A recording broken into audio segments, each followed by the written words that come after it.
Hello everyone, I hope you all are good.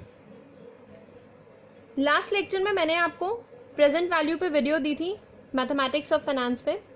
अब तक मैं आपको मैथमेटिक्स ऑफ फाइनेंस पे 3 वीडियोस प्रोवाइड करवा चुकी हूँ और ये 4th वीडियो है। आज का टॉपिक है इक्वेशन ऑफ वैल्यू। अगर आपने मेरी प्रीवियस वीडियोस नहीं देखी हैं तो डिस्क्रिप्शन बॉक्स में लिंक्स गिवन है प्रीवियस वीडियोज़ के, आप ज़रूर जाके देखिए, आपके कॉन्सेप्ट्स क्लियर हो जाएंगे। मैंने उसमें बहुत सारे प्रैक्टिकल क्वेश्चंस भी करवाए हैं जो आपके एग्जाम के पॉइंट ऑफ व्यू से काफ़ी इंपॉर्टेंट हैं। तो इक्वेशन ऑफ वैल्यू का टॉपिक शुरू करने से पहले एक छोटा सा अगर इंट्रोडक्शन मैं इस टॉपिक का दूँ तो क्या होता है कि a sum of money has different values at different times, क्योंकि ये जो चैप्टर है ये आपका टाइम वैल्यू ऑफ मनी पे बेस्ड है। और इफ आई से इस चैप्टर को हम टाइम वैल्यू ऑफ मनी भी बोल सकते हैं मैथमेटिक्स ऑफ फाइनेंस को, क्योंकि इसमें हम यही चेक करते हैं कि अगर मैंने आज कोई मनी डिपॉजिट की है तो फ्यूचर में after a certain period of time उसकी वैल्यू क्या होगी। या फिर अगर मुझे ये गिवन होता है कि after a certain period of time अगर आज मैंने कुछ कैपिटल इन्वेस्ट की है तो सपोज मुझे अमाउंट मिला है 20,000, तो मुझे उसकी प्रेजेंट वैल्यू फाइंड आउट करनी है। अब तक हमने पिछली वीडियोज़ में यही सीखा है। आज की जो वीडियो है इसमें हम ये देखेंगे कि इक्वेशन भी बनती है ऐसे टॉपिक्स में। तो इक्वेशन क्या होती है इसमें? Sum of the values on a given date of one set of obligations. That means आपने कोई डेट लिया है तो आपको उस डेट को आपको पेड ऑफ करना है, तो वो किसके सेम होगा? उसका सम, उसकी वैल्यूज का सम किसके इक्वल होगा? The sum of the values on this same date of another set of obligations. That means question में आपको इंफॉर्मेशन इस तरीके की गिवन होगी जिसमें आपको ये चीज़ें चेक करनी पड़ेंगी कि आपको एक कॉमन डेट पे सबको कैलकुलेट करना है, और वो जो कॉमन डेट जिस पे आप दोनों सेट ऑफ ऑब्लिगेशंस को कैलकुलेट करोगे वो डेट होती है हमारी कंपेयरिंग डेट, कंपैरिजन डेट और focal date. So let's take an example. Example से काफ़ी अच्छे से क्लैरिटी आती है कॉन्सेप्ट की। Suppose a date of ₹200 due 2 years hence and another debt of ₹500 due 7 years hence. Okay, एक डेट है 200 रुपीज़ का 2 years हेंस और एक है 500 रुपीज़ का due 7 years hence. Are to be paid off. Paid off करना है आपको एक सिंगल पेमेंट में ही आज से 3 साल बाद। ओके और दोनों को हम नाउ के बेसिस पर ही लेके देखेंगे। So rate of interest question में गिवन है 5% पर एनम इफेक्टिव। आपको ये निकालना है कि how much is this payment, कितनी पेमेंट आप करोगे उसे। तो इसके लिए बेटर होगा कि अगर आप एक चार्ट बना लेंगे और उससे भी पहले आपको उस पेमेंट को एक्सलेट करना पड़ेगा। ठीक है, एक्स से क्वेश्चन काफ़ी ईजी हो जाएगा। सबसे पहले मैंने यहाँ पे एक चार्ट बना लिया है जिसमें मैंने 7 तक की डेट्स डाली हैं, 7 तक के ईयर्स मैंने इसको मान लिया है। तो यहाँ पे सपोज करके ये मेरा 0 जो है ये नाउ वाला टाइम है, क्योंकि क्वेश्चन में बोला गया था 2 years पे डेट है 200 और 7 years पे 500। तो यहाँ पर मैंने 3 years को अपना एक फोकल डेट लेट कर लिया है ताकि मैं सारी ऑब्लिगेशंस को इसी सेम डेट पे कंपेयर करके निकाल सकूँ। ओके, तो 2 years के बेसिस पे अगर 3 years तक मुझे जाना है तो सिर्फ 1 year का गैप है। ओके, तो इसका सिंपली अमाउंट निकालने के लिए क्या करेंगे, मुझे सिंपली इसमें फॉर्मूला लगाना है कंपाउंड अमाउंट का और इसका नंबर ऑफ ईयर्स हो जाएगा 1। बट इन केस ऑफ 7 मुझे रिवर्स आना पड़ेगा। That means it is a case of discounting factor present value. 500 का अमाउंट है, मुझे डिस्काउंटिंग फैक्टर पे निकालना है, तो गैप है मेरा 1 2 3 4, तो 4 years का गैप है तो -4। नाउ इक्वेशन ऑफ वैल्यू इस केस में क्या होगी, x इक्वल्स टू जो दोनों का डेट मैंने सिंगल पेड ऑफ करना है, सिंगल टाइम पे पेड ऑफ करना है, इन दोनों की वैल्यू निकालकर मैं अगर ऐड कर दूंगी तो सिंपली x की वैल्यू आ जाएगी। और x के लिए तो कोई भी ना तो डिस्काउंटिंग फैक्टर होगा और ना ही कोई इंटरेस्ट होगा, क्योंकि ये तो फोकल डेट वाला ईयर ही मैंने लेट किया है। इसके अलावा अगर मैंने कोई और सिलेक्ट करा होता तो उसके बेसिस पे फिर इक्वेशन ऑफ वैल्यूज की वैल्यूज जो होती वो थोड़ी बहुत चेंज आती, बट एक्स की वैल्यू सेम ही आती। एक्स की वैल्यू पे उससे कोई फर्क नहीं पड़ेगा। बुक के क्वेश्चंस की तरफ चलते हैं। तो 6.5 exercise of your book, page number 195, question 1 is a date of ₹2,000 due 2 years hence and another of ₹5,000 due 5 years hence are to be paid off by a single payment 4 years hence. ठीक है, information हमें ये given है. Now if rate of interest is 4% compounded semi annually, तो आपको बताना है कि पेमेंट कितनी होगी. तो अब फाइंड आउट करते हैं हम. तो इसको करने के लिए सबसे पहले मैंने यहाँ पे फिर से एक चार्ट फॉर्म कर लिया है. इस बार मैंने 5 तक का गैप लिया है, 0 1 2 3 4 5. इसमें मुझे ये कहा गया है कि 2 years में तो 2000 का है डेट, और यहाँ पे 5 years के केस में 5000. फोकल डेट मैंने इस केस में सिलेक्ट करी है 4 years. नाउ अब हम चेक करेंगे कि कितना कितना गैप है इन दोनों ईयर से. तो 2 years के केस में तो यहाँ पर जो सेकंड वाला ईयर है उससे तो इसका 2 years का गैप है, और 5 के केस में डिस्काउंटिंग फैक्टर है तो यहाँ पे 1 year का गैप है. तो इसके बेसिस पे आप क्वेश्चन को सॉल्व करते हैं. नाउ क्वेश्चन में रेट ऑफ इंटरेस्ट गिवन है 4% कंपाउंडेड सेमी एनुअली.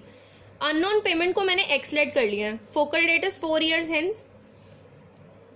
यहाँ पर मैंने एक चार्ट फॉर्म किया है, एक दूसरा चार्ट है, आप इसे टैबुलर फॉर्म में भी लिख सकते हैं. लाइक जो मैंने यहाँ पे रेड कलर से हेडिंग्स लिखी हैं, आप इसे कॉलम वाइज भी लिख सकते हैं. इसमें करना क्या है, सबसे पहले ये चेक करना है कि आपको ओल्ड ऑब्लिगेशंस आपकी क्या थी. तो जो क्वेश्चन में पहले गिवन था ये ओल्ड ऑब्लिगेशंस हैं. चेक करना है कि फोकल डेट पर इन दोनों की वैल्यूज क्या होंगी. तो यहाँ पर वैल्यूज लिख दी हैं, इसकी वैल्यू 4 year के अकॉर्डिंग और इसकी वैल्यू 2 year के अकॉर्डिंग. देन न्यू ऑब्लिगेशन पे अगर हम बात करें, तो यहाँ पे एक्स के अकॉर्डिंग सारी चीजें हो रही हैं. Then value of each at focal date. यहाँ पर तो क्योंकि एक्स ईयर्स है और मैंने लेट भी फोकल डेट एक्स किया है, इसलिए इस केस में ओनली ये एक्स ही होगा. नाउ यहाँ पे मैंने simply equation of value form करी है, जिसमें value of each at focal date in the case of old obligation मैंने लेफ्ट हैंड साइड पे लिखा है और राइट हैंड साइड पे आई है एक्स. सिंपली आपने इसमें वैल्यू देखकर टेबल से, या फिर मैंने आपको लाइव क्लास में कैलकुलेटर से भी वैल्यू सॉल्व करनी बताई है, तो आप उससे भी सॉल्व करके निकाल सकते हैं. आपका आंसर सेम आएगा, उसमें कोई डिफरेंस नहीं आएगा. सिंपली जस्ट कैलकुलेशन है. इक्वेशन ऑफ वैल्यू तक आपका क्वेश्चन समझने वाला है, बाकी तो आपकी कैलकुलेशन है. तो जितनी आपकी एक्यूरेसी होगी कैलकुलेशन में, उतना इजीली आपका आंसर वहां पे फाइंड आउट हो जाएगा. ओके, चलिए नेक्स्ट केस की तरफ चलते हैं. Let the final payment be X. इस केस में 3000 है. यस, सो इस केस में यहाँ पे क्वेश्चन में आपको गिवन है. सबसे पहले क्वेश्चन पढ़ लेते हैं हम लोग. A date of ₹3,000 which is due 6 years from now is instead to be paid off by 3 payments. एक है ₹500 नाउ, एक है 1500 in 3 years, और एक है final payment eight the end of 5 years. तो आपको 3000 की जो पेमेंट है वो आपको 3 पार्ट्स में डिवाइड करनी है. 500 नाउ, 1500 3 years में, और फाइनल पेमेंट है at the end of 5 years. तो अगर इंटरेस्ट है 6% कंपाउंडेड एनुअली, तो आपको ये बताना है कि फाइनल पेमेंट कितनी होगी. तो सबसे पहले अगर हम इस केस में देखें तो यहाँ पे फाइनल पेमेंट को मैंने यहाँ पर एक्सलेट कर लिया है.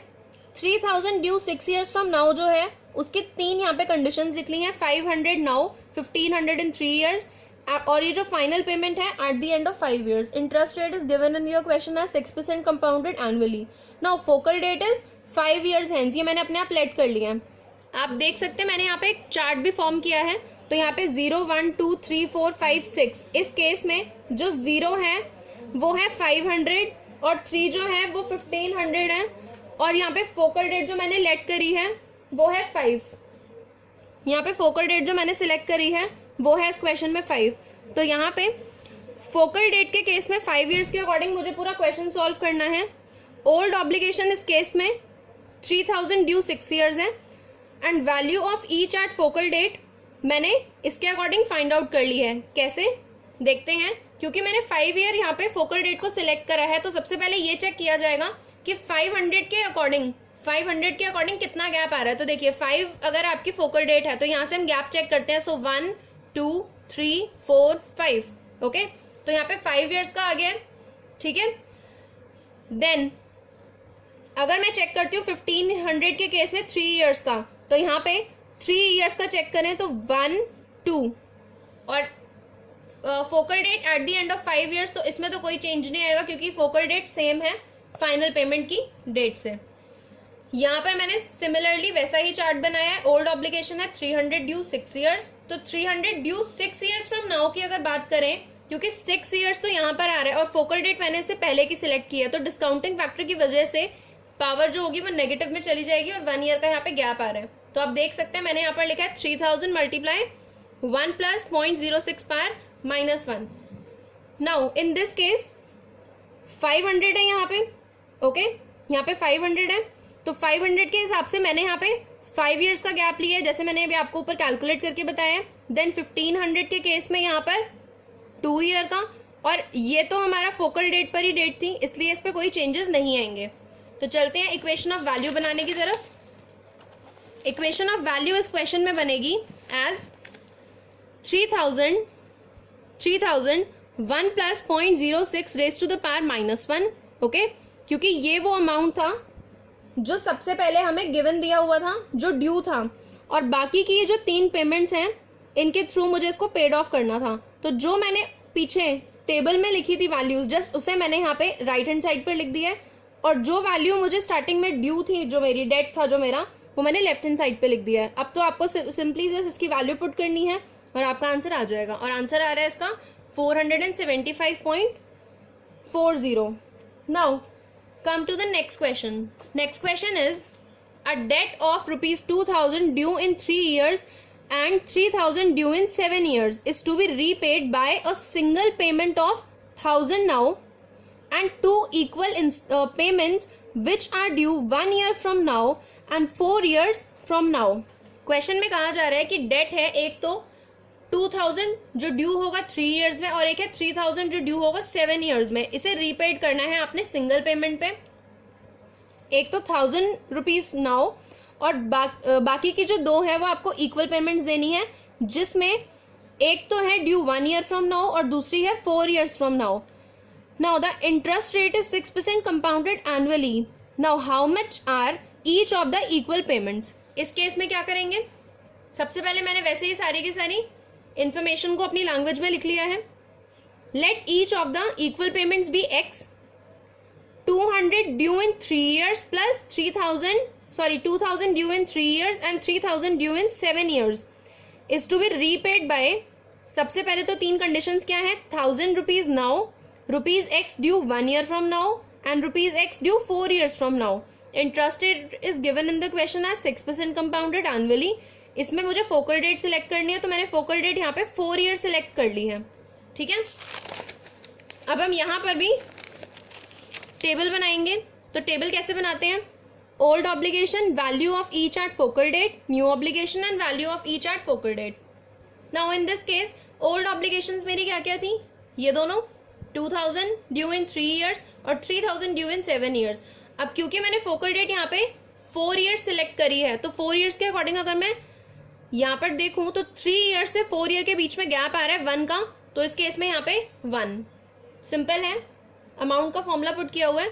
और इस केस में देखा जाए फ्यूचर वैल्यू का है ये, और इस केस में देखा जाए अगर तो यहाँ पर 3000 ड्यू इन 7 ईयर्स है, तो ऑब्वियसली यहाँ पे मुझे डिस्काउंटिंग फैक्टर के अकॉर्डिंग प्रेजेंट वैल्यू पे से लाना पड़ेगा।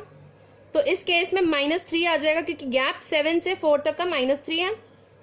नाउ न्यू ऑब्लिगेशंस जो मुझे पेड ऑफ करनी है जिसकी फॉर्म में, वो है 1000 नाउ। तो अगर नाउ पे अगर हम बात करें तो 0 से अगर मुझे 4 तक जाना है तो यहाँ पर 4 का गैप है। Then x due 1 year from now, तो 1 से अगर हम 4 तक जाएं तो 1 2 3 ईयर्स, एंड लास्ट है rupees x due 4 years from now, तो एंड में तो x ही रह जाएगा। अब बात आती है इक्वेशन ऑफ वैल्यू की, तो हमें पता है हमें क्या करना है, value of each at focal date in case of old obligation equals to value of each at focal date in case of new obligation. तो हमने सिंपली ओल्ड ऑब्लिगेशंस की जो वैल्यू है हमने उसे लेफ्ट हैंड साइड पे लिखा है, और न्यू ऑब्लिगेशंस की जो वैल्यूज हैं फोकल डेट के अकॉर्डिंग उन्हें हमने राइट साइड पे लिखा है। और इसे भी आप सिंपली जस्ट सॉल्व कर लोगे and you will get your answer. अगर आपने प्रेजेंट वैल्यू और कंपाउंड अमाउंट का टॉपिक नहीं किया है वीडियोस से, या फिर आपको नहीं आता है, तो प्लीज पहले उन्हें जाकर देखिए। उसके बाद ही आपको इस वीडियो में वैल्यूज फाइंड आउट करनी आएंगी। आपको इक्वेशन ऑफ वैल्यू तक तो समझ आ जाएगा, बट फिर भी आपको डिस्काउंटिंग फैक्टर क्या होता है, कंपाउंड अमाउंट क्या होता है, इन सब कंसेप्ट में प्रॉब्लम होगी। तो बेटर होगा कि अगर आप पहले वीडियोस जाके देखें, प्रीवियस वाली डिस्क्रिप्शन बॉक्स में लिंक्स गिवन है, अगेन आई एम सेइंग जरूर जाके देखिए। तो यहाँ पे मेरी एक्स की वैल्यू आ गई है, ईच जो इक्वल पेमेंट थी वो होगी 1541.03। ओके, चलिए नेक्स्ट क्वेश्चन की तरफ चलते हैं। So next question is question number 9। मैं सारे आप लोगों के लिए वो क्वेश्चंस लेकर आई हूँ जो लास्ट ईयर्स में रिपीट हुए हैं, तो ध्यान से देखेंगे आप क्वेश्चन तो काफी अच्छा रहेगा। So question number 9 is mister x borrows 20,000 rupees and agrees to pay 5,000 in 2 years, 7,000 in 4 years and a final payment at the end of 5 years. Okay, interest rate given है 6% compounded continuously का case है ये। So how much is the final payment? Now let the final payment be x। इस case में क्योंकि 20,000 है तो 20,000 की अगर हम बात करें, यहाँ पे 20,000 उसने बोरो किए थे, उसने कहा कि 5,000 मैं पे कर दूंगा 2 years में, 7,000 पे कर दूंगा 4 years में, और एक अमाउंट है वो 5 साल के बाद पे करूंगा। अब ये कितना अमाउंट है यही हमें फाइंड आउट करना है। मैंने इस क्वेश्चन में फोकल डेट लेट की है 5 years। ओके, 5 years लेट करने के बाद इस क्वेश्चन में मैंने विदाउट टेबल सॉल्व किया है कि इफ इन केस अगर एग्जाम में टाइम नहीं होता है तो आप उस क्वेश्चन को कैसे सॉल्व करेंगे। तो ये जो मेरे पास इन्फॉर्मेशन गिवन थी उसके बेसिस पे मैं इसको सिंपली भी सॉल्व कर सकती हूँ। तो सबसे पहले आप देख सकते हैं कि 20,000 उसने बोरो किया था, तो ऑब्वियसली ये ओल्ड ऑब्लिगेशन है। तो यहाँ पे कंपाउंडेड कॉन्टिन्यूसली का सिंपल आप फॉर्मूला लगाएंगे। यहाँ पे आप नॉर्मल फॉर्मूला मत लगाना कंपाउंड अमाउंट वाला, क्योंकि कंपाउंडेड कॉन्टिन्यूसली का केस है। तो 20,000 अमाउंट के according e raised to the power 5 into 0.06। Now मैंने 5 यहाँ पर क्यों इसको मल्टीप्लाई करा है, क्योंकि फ्रॉम नाउ का केस था ये, 20,000 फ्रॉम नाउ था और मैंने फोकल डेट सिलेक्ट करी है 5 years।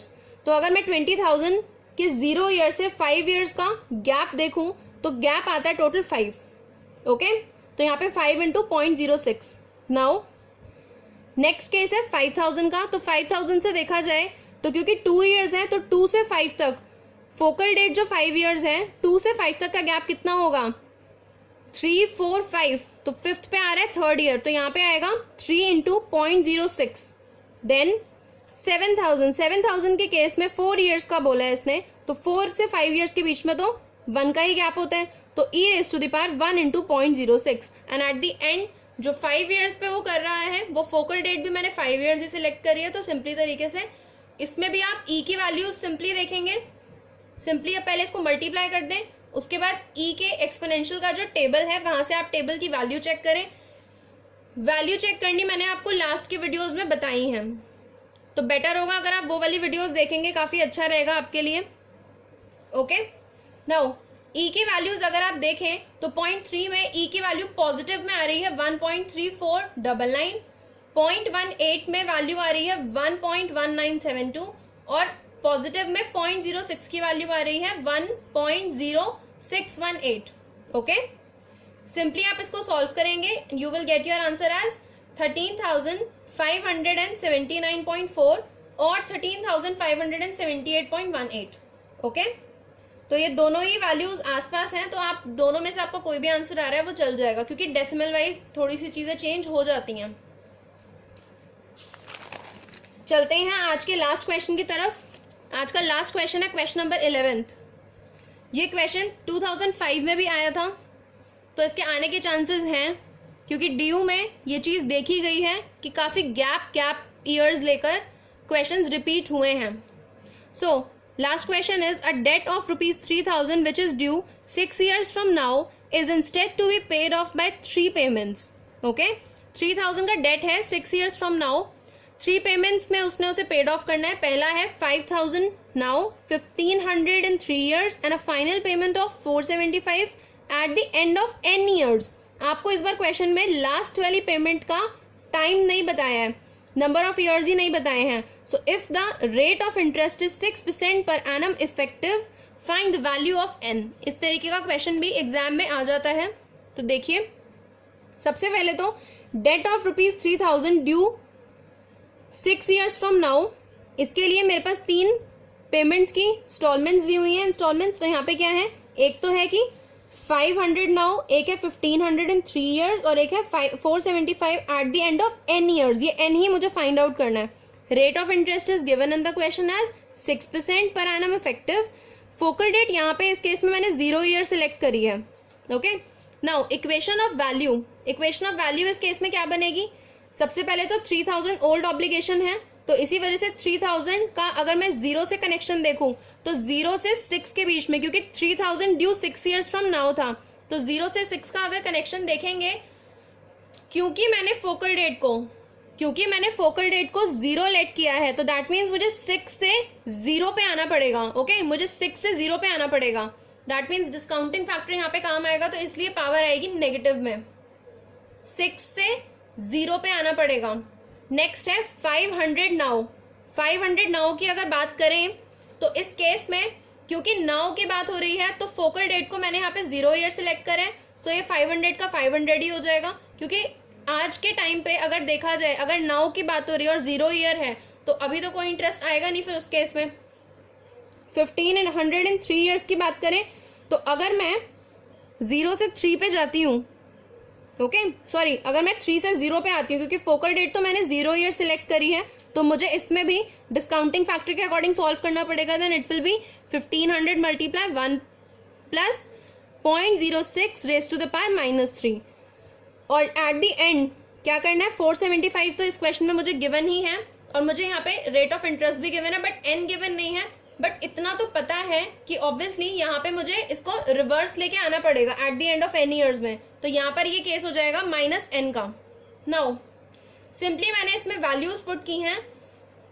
वैल्यूज सिंपली पुट करने के बाद you will get your answer as 5 years. Okay, you will get your answer as 5 years. इस क्वेश्चन में आपको लॉग लगाने की जरूरत पड़ेगी, क्योंकि पावर जो है इसमें देखिए, यहाँ पर पावर आ रही है 1 plus 0.06 raise to the power n, और यहाँ पर तो सिंपली इसे आप डिवाइड कर देंगे दोनों नंबर्स को, तो आ जाएगा 1.3369। तो अगर मैं इसमें लॉग का फॉर्मूला लगाती हूँ, तो आपको पता है कि लॉग का फॉर्मूला क्या होता है? Log a raise to the power b होता है, b लॉग a। तो यहाँ पे मैंने लगा दिया है सिंपल लॉग लेके, दोनों की तरफ हम लॉग निकालेंगे, एट दी एंड डिवाइड कर दोगे, आपका आंसर आ जाएगा एज 5 ईयर्स। आपने आज के टॉपिक में एक चीज नोटिस की होगी कि अब तक ऐसे क्वेश्चंस हमने पहले नहीं किए थे। सेकंड थिंग ये कि मैंने हर क्वेश्चन में सेम ईयर को फोकल डेट नहीं लेट किया है, डिफरेंट किया है, इसीलिए लास्ट वाले क्वेश्चन में मेरे पास दूसरी चॉइस भी थी। प्लस फोकल डेट आप क्वेश्चन में कुछ भी सिलेक्ट कर सकते हो, जरूरी नहीं है कि अगर मैंने इस क्वेश्चन में 0 सिलेक्ट किया है तो आप भी 0 सिलेक्ट करोगे। आप जितने ईयर्स आपके पास गिवन है उस स्लॉट में, आप उसमें से कोई भी ईयर सिलेक्ट कर सकते हो, आपका आंसर उसके अकॉर्डिंग ही आएगा। बीच में कैलकुलेशन डिफरेंट हो सकती है, but at the and answer will be similar. Okay, तो आज का लेक्चर हम यहीं पे फिनिश करते हैं। आई होप आपको आज का लेक्चर अच्छा लगा हो। अगर वीडियो अच्छी लगी होगी तो लाइक ज़रूर करना। चैनल को सब्सक्राइब नहीं किया हुआ है तो सब्सक्राइब ज़रूर करिए, क्योंकि आगे भी आपके लिए बहुत बेनिफिशियल वीडियोस आती रहेंगी। ओके, सो प्रैक्टिस करते रहिए, सेफ रहिए, बाय।